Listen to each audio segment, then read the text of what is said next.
जानबूझकर संगीत रागी जी संघ को बदनाम करने के लिए, हिंदुओं को बदनाम करने के लिए, वो भी एक ऐसे देश में जहां सबसे बड़ी संख्या में हिंदू रहते हैं, जो सनातनियों का देश है मूलतः, उस देश में सनातन हिंदू और संघ को बदनाम करने के लिए यह टारगेट किया गया। और अब तो सामने आ गया, कोई और नहीं कह रहा, अधिकारी कह रहा है।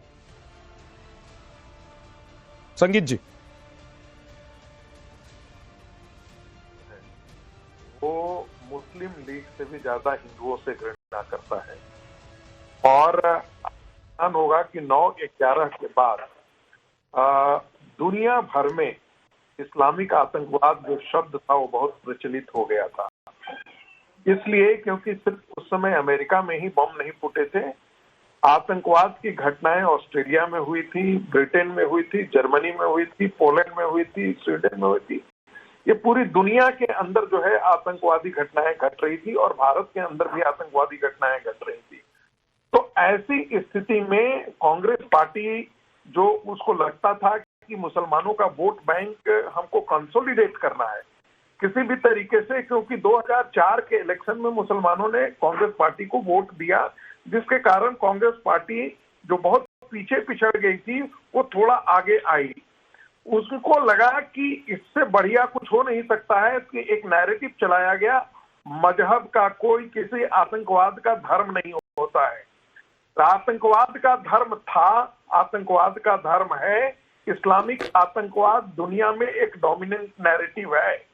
उस मजहब से जुड़े हुए लोग सारे मुस्लिम आतंकवादी हैं, ऐसा नहीं कर रहा, लेकिन अधिकांश आतंकवादी घटनाओं में 90% से ज्यादा आतंकवादी घटनाओं में मुसलमान ही शामिल हैं।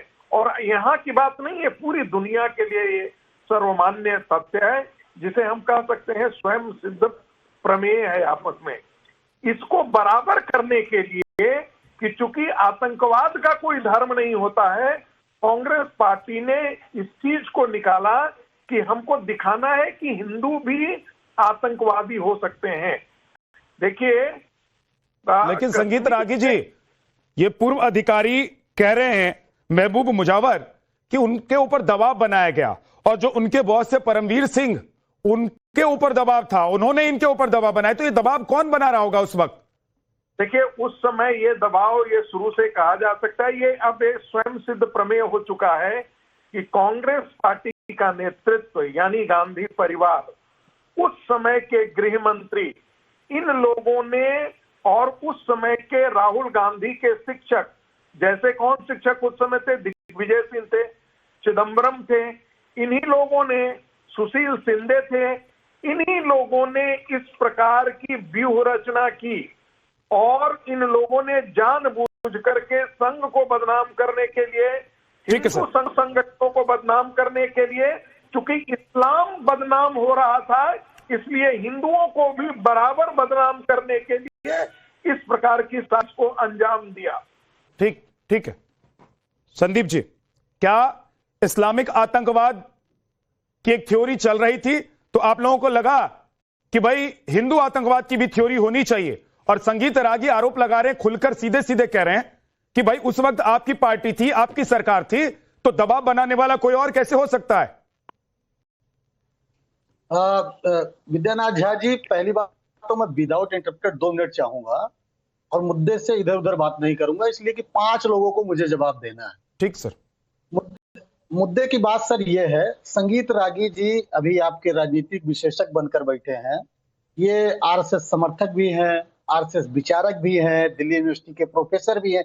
जैसे ये रूप बदल लेते हैं सर, ये आतंकी भी हो सकते हैं सर, लेकिन आरएसएस से इनका संबंध नहीं हो सकता अगर ये आतंकी हो जाए तो, क्योंकि जो आरएसएस है वो लिखा पढ़ी में कई संगठन है ही नहीं है, वो लिखा पढ़ी रखते ही नहीं। आतंकी गोली चलाएगा फिर कहेंगे हमारा संबंध नहीं है इससे।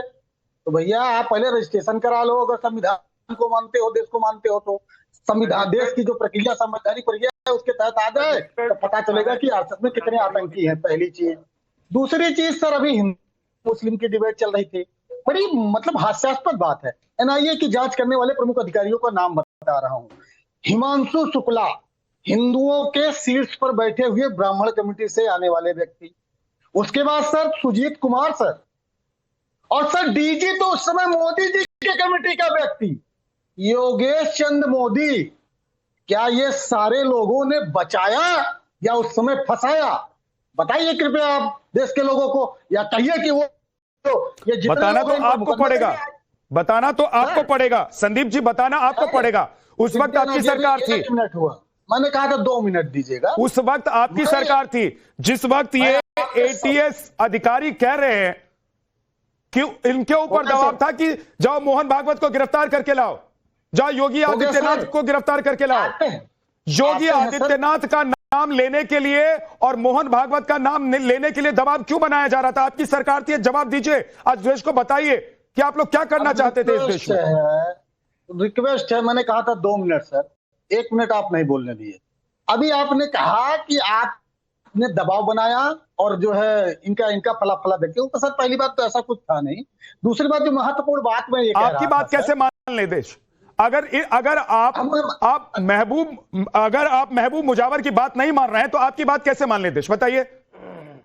और आपके नेताओं ने क्या भगवा आतंकवाद और हिंदू आतंकवाद की थ्योरी नहीं गढ़ी थी?